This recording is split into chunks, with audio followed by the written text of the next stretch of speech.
class 3 বললাম এখানে মেহেরিনটা কি নাউন হ্যাঁ noun she goes to school every day she কি pronoun আচ্ছা মেহেরিন কি এখানে বালিকা থ্যাংক ইউ মাফিয়া মেহেরিন হচ্ছে গার্ল তাই না আচ্ছা আমরা বলবো গার্ল তাবাসসুম এখানে আসো তো তাবাসসুম এখানে দাঁড়া এখন আমরা তাদের দুইজনকে কি বলবো কি বলবো একজন যখন হয়েছে তখন আমরা কি বলছি গার্ল তাই না যখন একের বেশি এখানে মুনিবা আসো মুনিবা আসতে পারো যখন আসো আসো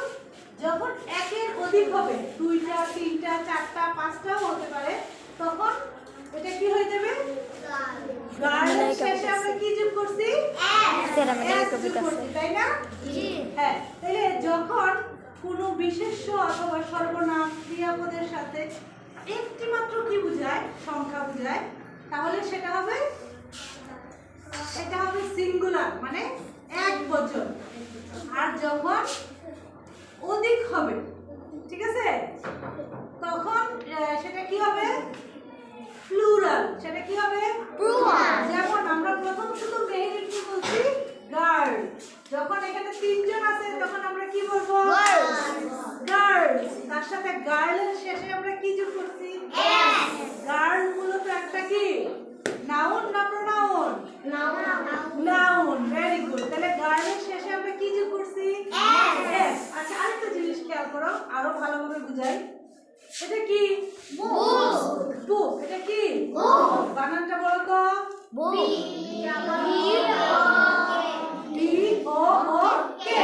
বুক আচ্ছা এটা একটা বই এখন যদি আমি এটার সাথে আরো দুইটা বই যোগ করি তাহলে আমরা এগুলো কি বুকস বি ও ও কে আচ্ছা তাহলে বুক কি সিঙ্গুলার নাউন না প্লুরাল সিঙ্গুলার নাম্বার না প্লুরাল নাম্বার সিঙ্গুলার একবচন ভেরি গুড মুনিবা আর এখন এটা কি হবে বুকস এটা কি সিঙ্গুলার না প্লুরাল হ্যাঁ তাহলে আমরা এস যোগ করছি না কিসের শেষে এস যোগ করছি বুকটা মূলত নাউন তাই না নাউনের শেষে আমরা কি যোগ করছি হ্যাঁ তাইলে আমরা কি সিঙ্গুলার নাম্বার প্লুরাল নাম্বার বুঝতে পারছি আচ্ছা দেখো তাহলে আরেকটা জিনিস দেখাই তাহলে আরো ক্লিয়ার হবে এটা কি পেন আমরা এই দুইটাকে কি বলবো কেন একের বেশি থ্যাংক ইউ জিহাদ তাহলে কি আমরা বুঝতে পারছি singular number plural number thank you